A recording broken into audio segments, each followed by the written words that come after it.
Istanbul کے تاریخی دل سلطان احمد اسکوائر میں خوش آمدید۔ یہ کوئی عام چوک نہیں ہے۔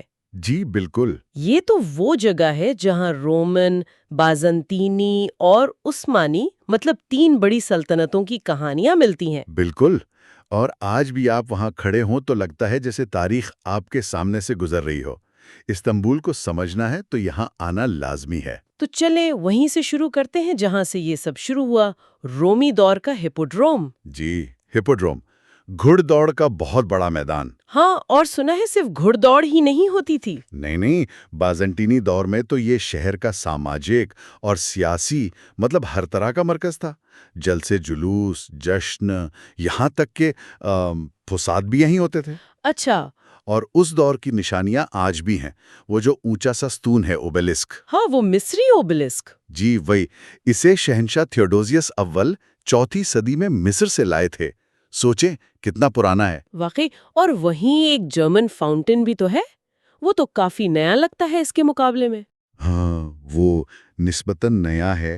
20ویں صدی کے شروع میں جرمن کیسر ولہم دوم نے تحفے میں دیا تھا۔ اچھا، تعلقات کی نشانی؟ جی، جرمنی اور سلطنت عثمانیہ کے درمیان۔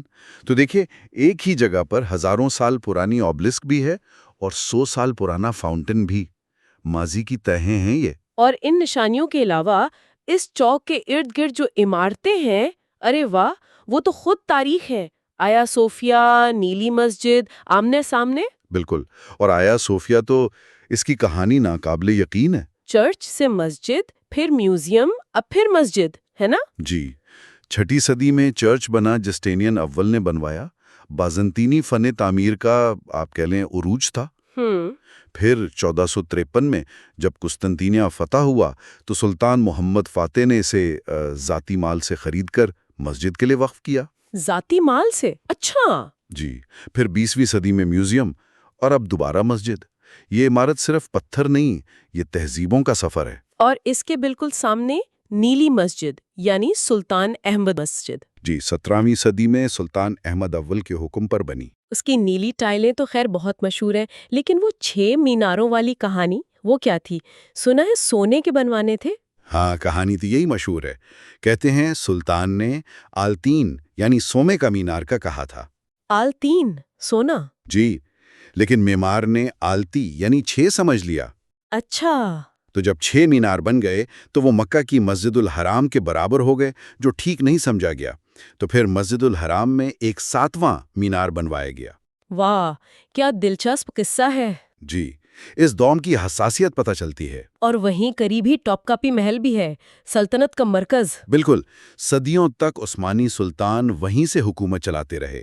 وہ صرف رہائش گاہ نہیں تھی، وہ تو سلطنت کا دماغ تھا۔ تو یہ پورا علاقہ ہی طاقت کا مرکز رہا ہے۔ یقیناً، آیا صوفیہ، نیلی مسجد، ہپوڈروم، ٹاپ کاپی، یہ سب مل کر عالمی طاقت کا نقشہ بناتے تھے۔ حیرت ہوتی ہے سوچ کر کہ ایک ہی جگہ پر اتنی تاریخ، اتنی تہذیبیں۔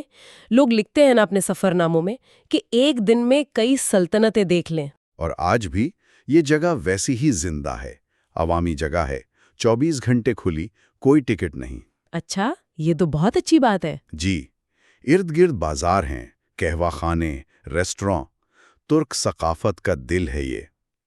میرا مشورہ تو یہ ہے کہ صبح سویرے جائیں، بھیڑ سے پہلے، اس وقت سکون ہوتا ہے۔ صحیح۔ اور ہاں، وہیں زیر زمین بازیلیکا سسٹن کو مت بھولیں، پانی کا ایک بہت بڑا قدیم ذخیرہ۔ اوہ ہاں، وہ ستونوں والا۔ جی وہی، بازنطینی انجینئرنگ کا کمال ہے۔